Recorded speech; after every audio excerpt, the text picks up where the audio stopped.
Hoy continuamos con nuestra serie tan interesante acerca de la historia de la Iglesia. El pastor Uther nos enseña hoy quién era Columbano. La última vez hablamos del apóstol de Irlanda, que era Patricio. Ahora, había pasado un siglo desde que Patricio ganó Irlanda para Cristo. Y en este siglo todo había cambiado. El Imperio Romano ya no existía y Europa se estaba hundiendo en un caos absoluto por las grandes migraciones europeas, probablemente causadas por un enfriamiento del clima en el norte del continente. El sur del Imperio Romano fue invadido por godos y vándalos, y más allá de los Alpes se impusieron las tribus germanas y los francos. En el año 450, anglos y sajones invaden Britania. El único territorio europeo que se salva del caos es Irlanda. Patricio había establecido en la isla una iglesia fuerte y vibrante. De esto escuchamos la última vez. Pero Irlanda quedaba ahora aislada y se convirtió en un refugio para muchos eruditos del continente en busca de un lugar seguro y tranquilo. Aún no hay ciudades en la isla, pero los monasterios se convierten en auténticos centros de erudición cristiana, que no solamente enseñan la fe y educan al pueblo, sino que de esta manera crean una nueva cultura fuertemente inspirada por el Evangelio. Esto iba a formar la Europa de los próximos 1500 años. Esos guardianes de la antorcha de la verdad no se encerraron en las paredes de sus monasterios. Estaban convencidos de que tenían la sagrada responsabilidad de proclamar el Evangelio más allá de Irlanda. Y efectivamente, en poco tiempo se llevaría a cabo otra invasión pacífica. Los monjes irlandeses querían ganar el centro de Europa para Cristo. Ningún esfuerzo sería demasiado grande para ellos. Cuanto más lejos, mejor. En el año 563, Columba sale de Irlanda y llega a la costa oriental de Escocia. Muchos otros llegan a lo que hoy es Francia e Italia, incluso al norte de África y a Medio Oriente.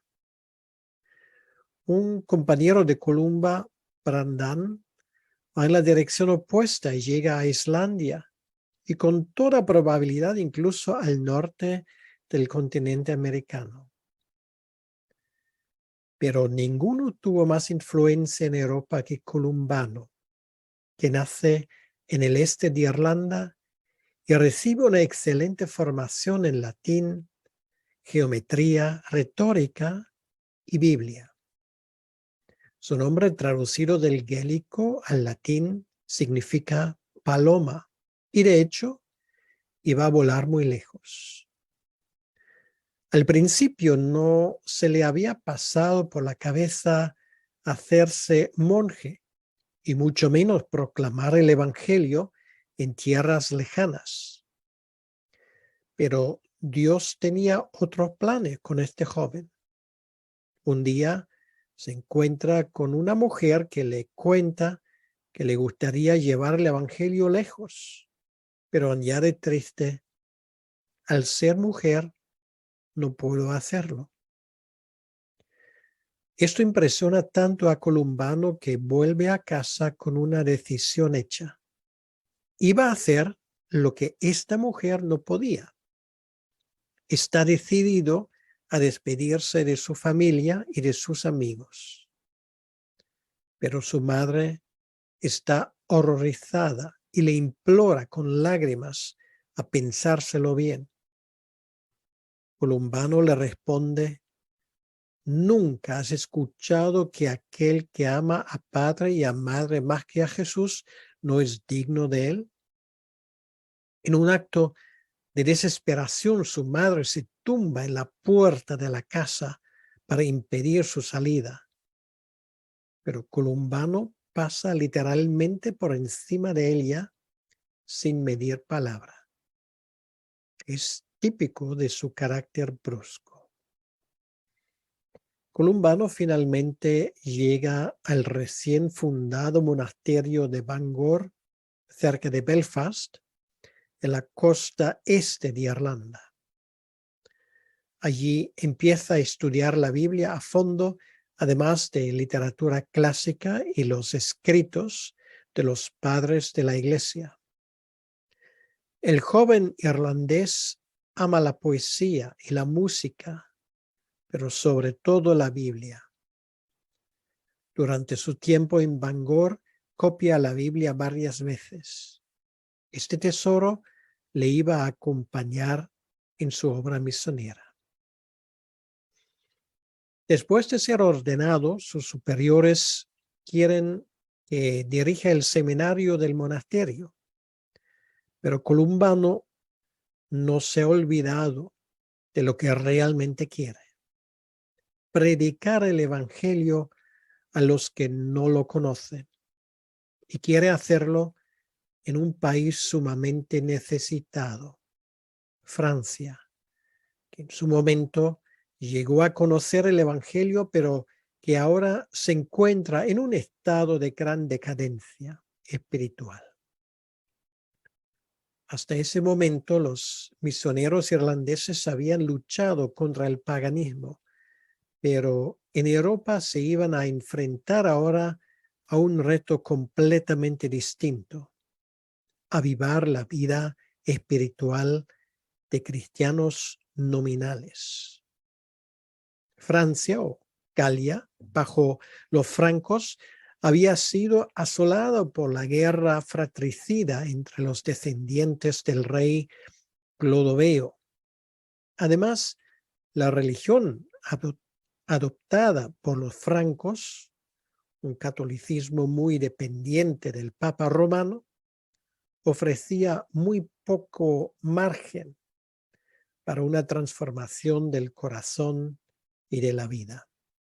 Por lo tanto, lo más importante que Columbano llevó al imperio de los francos fue la pureza de la verdadera fe bíblica, no solo como un ideal intelectualmente estimulante, sino como un poder capaz de transformar la vida de la gente. Ya se notaba el creciente poder papal con sus aspiraciones políticas en la zona. Pero Columbano y sus compañeros iban a impactar a los francos con el mensaje bíblico y con el ejemplo de sus propias vidas. Pero aún quedarían años muy duros por delante. En el año 590, cuando los reinos visigodos de la península acaban de dejar el arrianismo para convertirse al catolicismo, Columbano sale con 12 compañeros y llega al imperio de los francos. En los bosques casi impenetrables cerca del río Rin, funda un monasterio al estilo de los de su tierra, sobre los fundamentos de un castillo destruido. Amenazado por animales salvajes, el pequeño grupo pasa por unas necesidades extremas. Por falta de comida se alimentan de hierba, de la corteza de los árboles. Su salvación llega finalmente en la persona de un campesino de la zona que les facilita pan y cereales.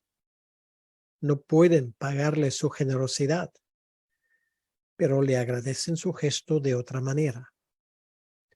La esposa del hombre está gravemente enferma. Columbano y sus compañeros se acercan a su lecho para orar por ella. La mujer se recupera. No es el único milagro que Dios hace a través de este pequeño grupo de misioneros, y poco a poco se ganan el respeto y el apoyo de los lugareños. La voz corre y cada vez llegan más personas con la intención de conocer al Dios de Columbano. Así va creciendo el monasterio y en poco tiempo viven 220 personas allí, todos con la intención de glorificar a Dios con sus vidas. El monasterio principal se ubica en Luxeuil y existe hasta el día de hoy. Los monjes cultivan la tierra y transforman en un pequeño paraíso lo que antes era una jungla. Pero no solamente esto, los monasterios se convierten en centros de ciencia, educación y cultura. Una buena parte del clero francés recibirá en los próximos siglos una educación científica, teológica, misionera en los centros de los misioneros irlandeses. Pero después de 20 años termina el tiempo de Columbano. Teudérico, el rey de Borgoña, quiere visitar el monasterio y de paso pide a Columbano una bendición para sus 2 hijos. Pero Columbano se niega. No está dispuesto a recibir a un rey que vive en adulterio ni accede a su petición. A pesar de la negativa de Columbano, Teudérico está impresionado por la autoridad del monje irlandés. Sin embargo, la reina Brunilda, que desciende del abuelo de Teudérico, teme perder su influencia sobre su nieto y hace todo lo posible para incitar a Teudérico contra Columbano. Y no es su única enemiga. Los obispos franceses, que tienen más interés en ir de caza que cuidar de su diócesis, ven en el avivamiento espiritual de Luxeuil una amenaza de sus privilegios. En el año 602, la Iglesia romana, observando con ojos críticos la gran influencia del cristianismo celta, convoca a Columbano para que comparezca ante un sínodo de los obispos de Galia. De nuevo, Columbano se niega a cumplir la orden, enviando en su lugar una carta en la que les ruega que le dejen en paz y no interrumpan el trabajo que él y sus compañeros están llevando a cabo. Y ocurre lo inevitable. Columbano es expulsado del país. Pasando por Auxerre, Orléans, Tours y Nantes, Columbano se prepara para volver a Irlanda. Pero su barco encalla en un banco de arena poco después de salir. Para él es una señal del cielo y toma la decisión de quedarse, pero no puede volver a Borgoña. Pasando por París, quiere llegar a Italia, pero eso significa cruzar por el territorio de los alemanes. Él y el grupo que le acompaña suben en un barco por el río Rin, llegan hasta Basilea y desde allí a la zona del lago de Constanza. Uno de los que le acompaña se llama Cayo. Es un celta que también habla alemán y es una gran ayuda para ganar la confianza de las violentas tribus que viven en la zona. Todo el territorio entre el río Rin y los Alpes es territorio mayoritariamente pagano, pero entre la población celtorromana hay algunos creyentes. Jonás, el biógrafo de Columbano, nos relata numerosas ocasiones donde éste expulsa demonios y sana personas enfermas. Esto, poco a poco, le gana el respeto de la población pagana. Columbano pasa por las cortes de varios reyes de las fragmentadas tribus germánicas, dejando tras sí un rastro de centros de formación misionera por todo el sur de Alemania, Austria y Suiza. Finalmente llega al norte de Italia y el rey lombardo Agilulfo le regala el monasterio en ruinas de Bobbio como centro para establecer su obra en Italia. Aquí, el anciano maestro, que ya había pasado de los 70 años, procede a construir una nueva escuela de formación cristiana. Pero después de un año fallece en tierras italianas. La vida y la obra de Columbano son un testimonio del poder de una vida completamente consagrada a Jesús, con una clara misión centrada en Cristo. Columbano sabía lo que quería y no solo respondió a esa llamada, sino que invirtió toda su vida en ella. Esa voluntad firme le llevó a perseverar frente a las dificultades, a entregarse de lleno a su trabajo y a tener un impacto tan profundo en la vida de tantas personas. Y si hablamos hoy de las raíces cristianas de Europa, no podemos pasar por alto al hombre que puso el fundamento de un continente que en su momento se ganó para el Evangelio. La paloma de Irlanda había volado muy lejos. Ahora entendemos por qué es tan importante estudiar la historia de la Iglesia de estos 2000 años que han transcurrido. Porque al conocer la historia tendremos una gran ventaja. Al conocer la historia nos ahorraremos mucho tiempo y lágrimas. Esperamos de todo corazón que disfrutes la serie completa.